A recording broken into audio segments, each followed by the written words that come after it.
तो गाइस अस्सलाम वालेकुम, welcome to my YouTube channel Ajmal Khan. So friends, आज हम पढ़ेंगे हीट क्या होती है। तो फ्रेंड्स, बेसिकली तो हमने जो पढ़ा है कि हीट जो होती है वो फॉर्म ऑफ एनर्जी होती है। यहाँ पर भी कुछ ऐसे लिखा हुआ है, लेकिन यहाँ हम डिटेल में डिस्कस करेंगे। फर्स्ट ऑफ ऑल हमारा टॉपिक है कि heat is a form of energy in transit. सही है। ये इसका मतलब लाइन का क्या है, मतलब हीट एक फॉर्म ऑफ एनर्जी है जब ये ट्रांसफ़र होता हो। सही है।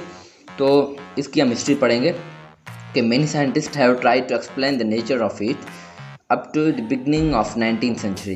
इसमें कह रहा है कि कितने ही साइंसदानों ने हीट के नेचर के बारे में स्टडी करने की कोशिश की, यानी कि 19th सेंचुरी की शुरुआत में।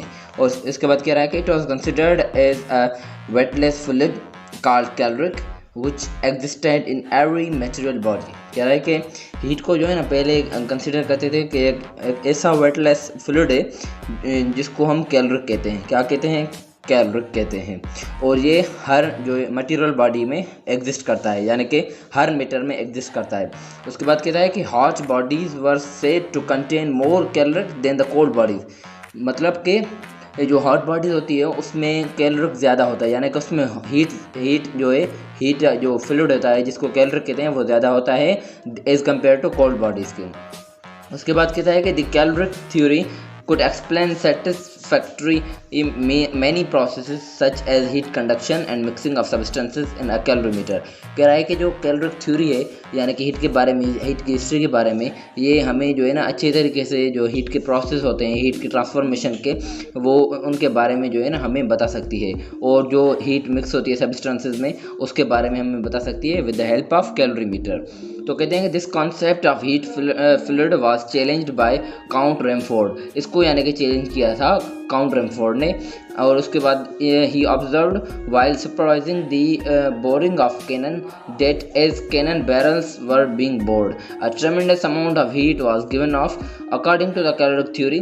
Since the metal chips cut off by the drill have lost caloric, that is the heat given off in the drilling process, the chips should not be same as the original metal which hadn't lost caloric. But Remford was unable to find any difference between the chips and the original metal in respect to their ability to hold or give off heat. In order to further investigate it, Remford made use of a very dull drill which was unable to cut the metal. Heat was evolved in apparently unlimited quantity as long as the borer was rotated and the supply of heat was inexhaustible. He concluded that heat was due to the rotation of borer and not from the metal itself। तो इसका मतलब है, इसने जो ये सारी जो मैंने अपनी स्टेटमेंट पढ़ी, इसका मतलब इसने ये रिजल्ट निकाला, वो ये निकाला कि हीट जो होती है प्रोड्यूस होती है बोरर की रोटेशन से, ना कि किसी मेटल में खुद में मौजूद होती है। सही है। तो दूसरा पोर्शन जो हम कल डिस्कस करेंगे। मेरे चैनल को ज़रूर सब्सक्राइब कीजिएगा।